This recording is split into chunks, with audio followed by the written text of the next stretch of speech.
Olá pessoal, tudo bem? Hoje vamos começar com a nossa aula 3, certo? Hoje a gente vai tratar de processos, ok? As formas de transmissão de calor, né? Na aula passada havia falado basicamente a diferença entre calor e temperatura, né? Sendo temperatura, só para a gente relembrar, sendo a temperatura um processo. Um processo não, temperatura, uma grandeza física que mede, de certa forma, a agitação de moléculas, né? Que eu havia colocado, inclusive, um gifzinho onde mostrava as bolinhas andando para tudo quanto é lado, ok? E o calor é, na verdade, um tipo de processo de transmissão de energia, né? Um processo de troca. Então, eu posso dizer que calor é um tipo de energia, não em si energia, mas a troca, um processo, uma transferência de energia. Tá? Certo? E este calor sempre ocorrendo de um corpo de maior temperatura para um corpo de menor temperatura, né? Que eu ainda salientei junto nisso aqui o que a gente chama de o equilíbrio térmico, né? Que qual é a ideia do equilíbrio térmico? Esse calor ele vai surgir no momento que eu tenho diferenças de temperaturas e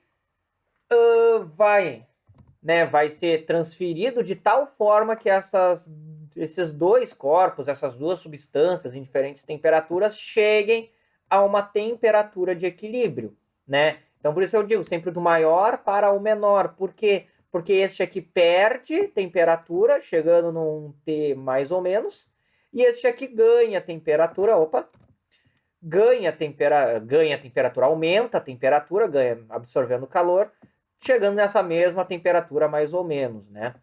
Certo? Mais ou menos eu digo entre estes dois, que atinge então o equilíbrio térmico. Hoje, nós vamos ver as formas que eu tenho de conseguir transmitir este calor. Elas são de três tipos. A gente vai ver primeiramente a transmissão por condução, depois a transmissão por convecção e, por fim, a transmissão por irradiação. Daí vem alguns exemplos ali junto ao mesmo tempo, né? Irradiação ou radiação também, mas a gente fala de irradiação, que é melhor. Certo? Esses três processos que nós vamos ver ali, o que consiste cada um, como saber identificá-los, né? Bem, vamos aqui então no primeiro, começando pela condução, tá? Lembrando, aqui a gente tem que saber claramente a diferença de temperatura e calor, né? Então, temperatura é uma grandeza da substância, né? Que vai medir a agitação de moléculas. Calor é uma energia em transferência, certo? Uma energia em transferência, em transição, devido a essa diferença de temperatura. Então, primeiramente, para existir calor, né, para eu ver o processo de transferência de calor, ou troca de calor, como a gente fala, tem que ter diferença de temperatura. Vamos começar então por condução, né?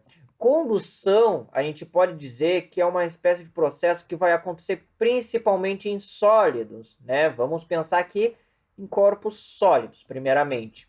Por que isso? Bem, vamos supor que eu tenho uma barra, ok? Uma barra com uma certa densidade, comprida, tá? Vou até botar uma outra cor aqui. E vamos supor que essa região, tá, esteja sendo aquecida por alguma fonte, né? Eu botei um foguinho aqui, certo? Então tem um aquecimento.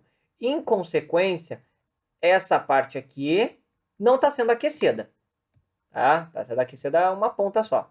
Então aqui eu vou ter uma temperatura que eu vou chamar de T1 e aqui uma temperatura que eu vou chamar de T2, né? Como aqui está sendo aquecido e aqui está a temperatura ambiente, eu posso muito bem dizer que T1 é maior do que T2. É importante saber disso. Então, este aqui é o maior, este aqui é o menor. Lembrando, o mais e o menos aqui eu não estou colocando porque um é negativo, outro é positivo, mas porque um é maior e o outro é menor. Então eu estou usando isso para sinalizar o maior e o menor. Ok? Bem, o que acontece?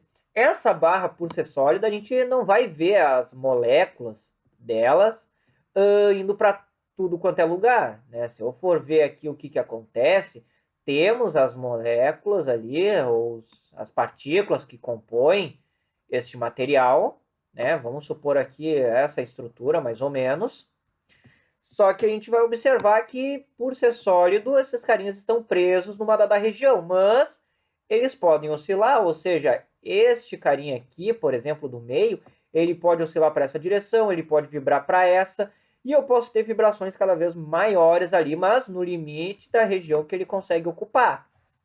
Então ele pode aumentar a sua agitação, pode, mas ele está delimitado, né? Então ele não sai do lugar, certo? Só que o que acontece? Se eu for comparar essa região e essa, aqui temos uma agitação bem maior devido ao aquecimento. Aqui uma agitação bem menor. E o que vai acontecer? Vamos dizer assim, essa agitação vai ser transmitida através de calor para o outro lado. Então, daqui para cá, eu vou ter o quê? Eu vou ter um fluxo de calor. Tá? Por quê? Porque aqui está uma temperatura maior, aqui uma menor, né? Então, a gente pode pensar assim, pela questão do equilíbrio térmico, aqui com maior temperatura, aqui com menor, eles vão ter que chegar a uma temperatura de equilíbrio. Então, podemos dizer que o meio do caminho vai sofrer um aquecimento, né? E o outro ponto é, temos uma diferença de temperatura. Se tem diferença de temperatura, tem transmissão de calor e, ó, do maior para o menor. Mas a gente pode pensar que esse calor está sendo transmitido como? Como uma, né, essas vibrações aqui, né, fazendo uma espécie de telefone sem fio, podemos dizer, ou efeito dominó, que vai se batendo, né, nas partículas ao lado, que vai se batendo nas do lado, vai se batendo aos poucos. Só que, claro, isso aqui vai continuamente sendo transmitido até que todo mundo chegue a uma mesma temperatura em dado momento, certo? Então, isso aqui é o processo de condução de calor. Né? Podemos botar aqui agora, condução de calor, certo? Por que condução? Porque ele é conduzido através de algum corpo. Então, este meio sólido aqui, ele vai se tornar o meio de propagação. Como é que é o meio? O que é o meio de propagação? É por onde aquele calor vai, vamos dizer assim, ser transmitido, vai usar de caminho. Então aqui temos um meio de propagação, que é este corpo sólido por onde vai ser transmitido o calor. Né? Então o calor aqui, por condução, a gente tem uma característica. Precisa, através, né, da matéria. Né, através da matéria, ou seja, ele vai usar a matéria, né, a matéria eu digo o que compõe isso aqui, para se transmitir, certo? Por isso que eu digo através de sólidos. Por quê? Porque a gente vai ver o próximo, que é os líquidos. O líquido ele pode fluir de um lugar para outro, né? Então a condução não vai ser tão perceptível ali. Em sólidos já maior, porque como as partículas não saem do lugar, então, o único que consegue se transmitir aqui é o calor. Então, ele vai através do sólido, usando ele como caminho, né? E interessante aqui que dentro da condução, da transmissão por condução, a gente acaba tendo dois tipos de materiais. Os materiais que a gente pode chamar de condutores, que são os que facilitam essa passagem, e os chamados materiais isolantes, que é os que vão dificultar essa passagem. Né? Um bom exemplo de um material condutor, né? Que daí condutor de calor, lembrando, né? Condutor térmico. Né? Podemos dizer metais em geral. Tá? São bons condutores.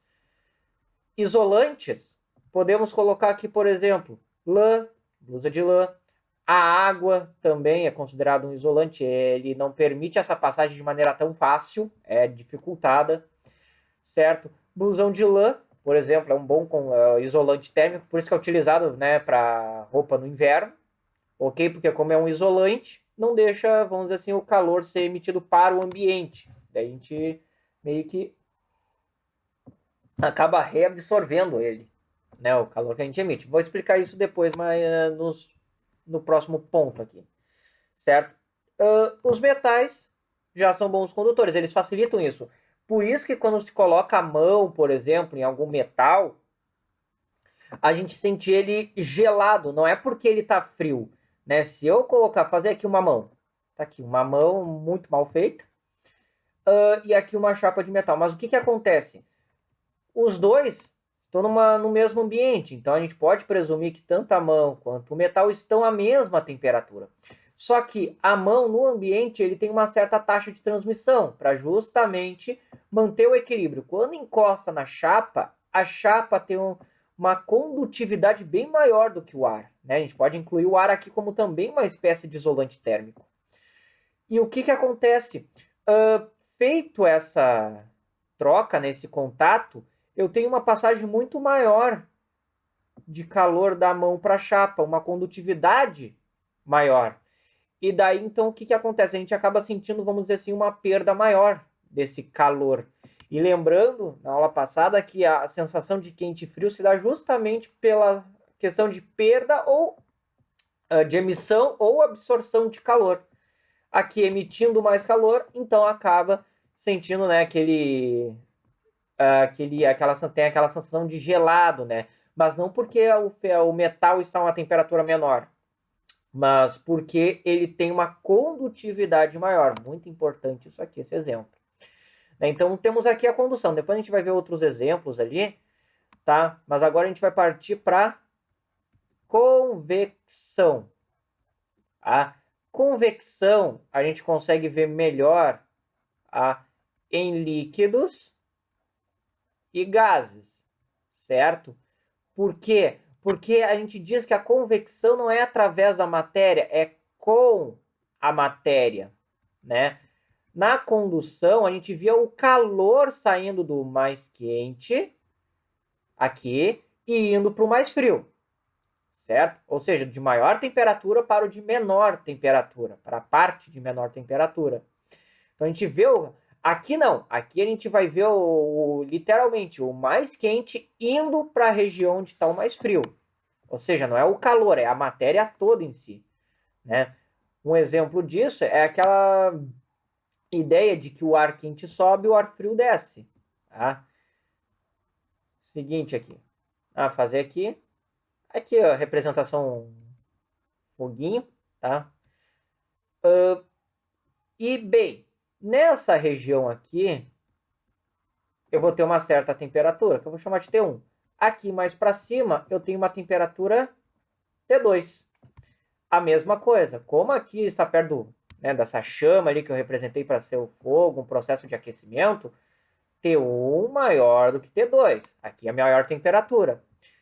E como eu falei, o calor tende a sair do processo de maior temperatura para o de menor temperatura. Então isso vai fazer com que aconteça o quê? Com que eu tenha uma transmissão de calor, né, de baixo para cima. O aquecimento sendo feito embaixo ali, né? Certo? Só que como eu tenho ar aqui, eu não vou ter só transmissão de calor. Não, o calor ele vai vir junto com a matéria. Então vai ter condição de calor e matéria aqui nesse caso. Certo? Faltou o acentozinho ali. A transmissão de calor e matéria, né? E aqui a gente vê, não é um sólido parado, não, é o ar. O ar vai entrar em movimento, ok? Devido a essa diferença de temperatura, certo? Porque como o ar, né, é basicamente um jogo de partículas livres ali, que elas não estão presas. Aqui no sólido, aqui no sólido eles estão presos um no outro pelas ligações químicas. No estado gasoso, cada partícula é praticamente independente, então elas podem ir para onde quiser. Indo para onde quiser, bem, essa sequência de, vamos dizer assim, de colisões que elas vão ter umas com as outras, vai fazer com que os corpos de maior temperatura subam e os de menor acabem descendo. Que é bem aquela ideia da densidade, né? de que o mais denso desce, o menos denso sobe. Por quê? Porque quanto maior a temperatura, certo? Quanto maior a temperatura, menor a densidade. Tá? Isso aqui eu não vou falar muito, mas é bom a gente entender, certo? Então temos esse processo de convecção. Isso acontece, por exemplo, num fenômeno que a gente chama de brisa marítima. Tá? Que é justamente um fenômeno de convecção. Né? Tem outros fatores. Mas, por exemplo, o que é a brisa marítima? É aquele vento de praia. Né? Temos areia da praia, ou né, pode pensar até no Guaíba mesmo. E aqui temos a água, certo? Durante o dia, certo? Onde temos o sol aqui incidindo, temos a temperatura da areia sempre com um valor maior que a temperatura da água. Por quê? Porque a areia é um condutor térmico melhor. Então, vamos dizer, ele aquece mais rápido. A água não. Então, a gente pode dizer, até melhor, em vez de eu botar essas setinhas aqui, eu vou dizer que aqui está a temperatura maior, aqui a menor. E o que acontece com o ar da região? Tem justamente, certo, está justamente na mesma situação. O ar aqui acaba ficando com uma temperatura maior e sobe. Aqui, o ar frio, uma temperatura menor e desce. E, devido a essas diferenças de temperatura e, consequentemente, de pressão, por causa desse movimento, né, a gente acaba tendo esse fenômeno de brisa, certo? Ou seja, a gente sempre sente o vento saindo da água para a costa, para a beira, né? Isso durante o dia. Tem a chamada brisa noturna que inverte, tá? Mas aqui é importante a gente entender isso, né? Aqui, o ar quente vai subir devido ao quê? Convecção, né? Que é o que eu estou falando aqui agora. Em consequência, quem é que vai vir aqui? O ar frio. Vai ocupar esse espaço, vamos dizer, né? O ar frio, o ar quente sai daqui, vai deixar um espaço. Quem vai ocupar? O ar frio que está logo embaixo. Né, e acaba gerando esse ciclo. Isso aqui, esse tipo de ciclo, assim, do ar quente subir, o ar frio descer e ficar nesse movimento, é uma coisa que a gente chama de corrente convectiva. Desculpa a letra, mas corrente convectiva. Isso aqui é um N e um V, tá? Isso aqui acontece na brisa marítima, isso acontece dentro de uma panela com água fervendo, por exemplo, porque a água, quando ferve, é a mesma coisa, temos a água quente subindo, a água fria descendo. Dentro de uma geladeira também acontece, certo? É bem presente ali, não só na brisa, certo? Daí temos a convecção, é mais visto em líquidos e gases, e é com a matéria, né? Isso aqui, essa convecção, está transmitindo calor e matéria. Aqui apenas calor. Como é que eu posso saber se pode ter uma condução ou convecção? Bem, tu não vai, por exemplo, aqui, essas partículas não vão sair do lugar, porque tu está dizendo então que o sólido está saindo do lugar, né? E daí tu não vê essa barra se entortando sozinha. Não, tu vê a barra do jeito que está. Se ela não muda a forma, é porque a matéria não saiu do lugar. Então, o que nós temos? Condução apenas. Se eu tenho um líquido ou um gás, bem, isso já é diferente. Eu consigo ver o líquido saindo. Quando tu vê a água fervendo, por exemplo, ou o vento, tu tá vendo o movimento, né, de matéria ali. Tu tá vendo o movimento do ar, que é um gás. Tu tá vendo o movimento do líquido, da água, que é um líquido ali, quando tá para ferver. Então a gente tem a convecção. E agora a gente vai ver o último, que é quando não precisa de matéria, que é a chamada irradiação. Que é justamente um tipo, é o calor que consegue ser transmitido através do vácuo. E este calor para nós vai ser de dois tipos. Temos o infravermelho, que eu vou escrever só com IV, né? Minha letra é feia aqui, não vale a pena. E também a micro-ondas. Essas duas são transmissores de calor através de irradiação. Ou seja, podem ser transmitidos através do vácuo. O que eu quero dizer com vácuo? Não precisa de matéria, não precisa de sólido, líquido, não. Transmite sozinho. Um exemplo é justamente se eu estou com uma chama acesa, né? Bem, se a chama está na presença de ar ou não, ela vai aquecer, por quê? Porque está transmitindo calor por um processo de irradiação térmica, né? Lembrando, todos os processos aqui vai ter um térmica ou um de calor no final. Térmica, de calor, convecção térmica, convecção de calor. Se bem que convecção é só nessa parte. Mas bem, temos essa transmissão de infravermelho, principalmente, e no próprio forno de micro-ondas, por isso o nome micro-ondas, porque usa a radiação de micro-ondas.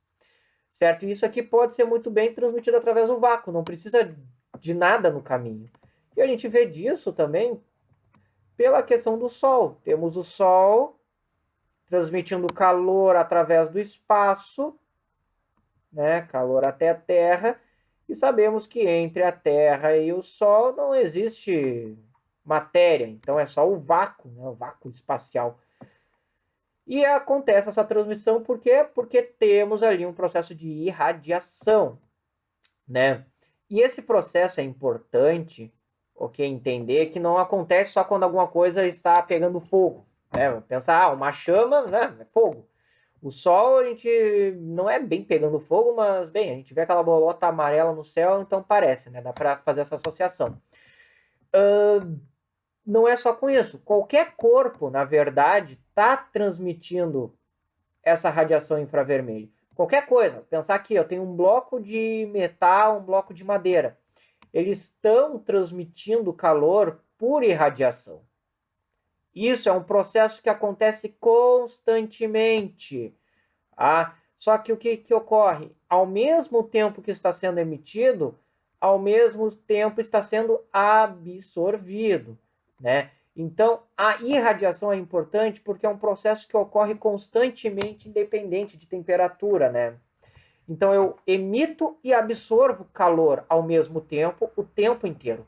Por isso que existe aqueles óculos de visão infravermelho, né? Por que eles funcionam? Porque a pessoa está o tempo inteiro, né? Se eu fazer aqui uma pessoinha, está o tempo inteiro emitindo calor. Daí, devido a essa emissão, o óculos infravermelho ele consegue, né, detectar essa pessoa e fazer essa análise que faz. Claro, essa transmissão ocorre em taxas diferentes dependendo da coisa. Né? Um metal, por exemplo, consegue fazer esse processo de irradiar bem mais rápido do que uma pessoa, por exemplo. Né? Então, tem a questão de quantidade, rapidez, certo? E o outro ponto é que, ao mesmo tempo que irradia, ao mesmo tempo a gente absorve. Então, podemos até melhorar agora a questão do quente e do frio, né? O que é o quente, o que é o frio, né? Separando aqui para não parecer que é aqui. O frio e quente, como eu falei, são sensações, devido à absorção e emissão. Mas ali continua aquela ideia de absorção e emissão. Só que a gente pode dizer que o quente, que é a absorção, a gente pode dizer que absorve mais do que emite. E o frio é o que emite mais do que absorve. Agora a gente vai pensar no processo líquido, certo? Não deixa de ser a mesma coisa, só que agora a gente está botando com a ideia de que ao mesmo tempo a gente está o tempo inteiro absorvendo e emitindo calor, né? E a radiação entra aqui, certo? O principal exemplo, o solzinho, coisas que pegam qualquer coisa que esteja na natureza, né? Daí bem, alguns exemplos ali que nós temos para trabalhar com esses três. Olha só, a questão da roupa de lã, certo? Deixa eu ver. Aproveitar mais alguns minutos. Roupa de lã, por exemplo. Desenhar aqui só, tentar desenhar uma mão. Acho que eu fiz, não fez bem certo, tá? Mas vamos supor uma mão e vou fazer, sim, exagerado aqui, o que seria a representação de uma luva. Tá? O que acontece aqui nesse interior? Fazendo um zoom aqui. Opa! Fazendo aqui um zoom, tá? Tá aqui o dedo da pessoa. Ok? E aqui tá aquela camada de lã que eu desenhei. Certo?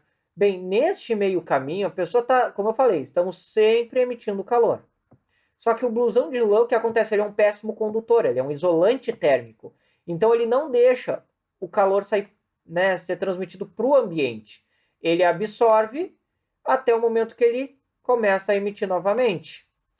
E esse momento aqui, se ele emite novamente, a gente começa a absorver. Então chega um momento que o quê? Nós estamos emitindo e estamos absorvendo ao mesmo tempo, né? E é esse momento em que nós sentimos o conforto da roupa de lã, né? Por isso que quando coloca alguma roupa ou se tapa no inverno, tem aquele frio inicial. Por quê? Porque é quando tu tá só emitindo. Mas leva um tempo até tu voltar a absorver. Por quê? Porque a lã tem que absorver o calor para emitir de volta, né? Daí emitindo de volta é quando tu começa a sentir, né, o conforto lá, para de sentir frio. É um exemplo. Isso para roupa de lã, a mesma coisa para iglu, né? O que é o iglu? É basicamente a forma como os esquimós no Polo Norte conseguem sobreviver a baixíssimas temperaturas, né? O que eles fazem? É basicamente uma casa feita de gelo, certo? Daí tu pensa, nossa, uma casa de gelo é para ser gelado, né? Mas por que é eficiente? Porque, como eu falei, a água, né, é um péssimo condutor de calor. Então, os esquimós emitindo calor dentro do iglu, o iglu vai deixar pouco calor sair, né, ser emitido para o ambiente, de forma que ele vai retransmitir maior parte de volta para dentro do iglu. Daí o esquimó acaba sofrendo o mesmo processo que sofre uma pessoa dentro de uma roupa de lã, né? Então esse é um tipo de exemplo que a gente utiliza ali o quê? Irradiação e a condução, né? A condução está aqui, ó, trabalhando com os isolantes. A irradiação, o processo natural que ocorre. O outro exemplo da convecção, como eu falei, é a própria brisa marítima, né? Então temos aí alguns exemplos, certo? Bem, na atividade de vocês, vai ser basicamente entender esses processos aí que acontecem, ok? De transmissão de calor, tá? E vai ter alguns exemplos onde vocês vão ter que entender e explicar, certo? Bem, eu vou deixar até aqui hoje, daí na próxima aula eu sigo, que já deu meia hora, tá? Já tá mais que bom, ok? E bem, quem tiver dúvida pode colocar nos comentários aí, que daí eu vou responder na medida do possível, certo? Então bem, pessoal, peço vocês bons estudos e até a próxima!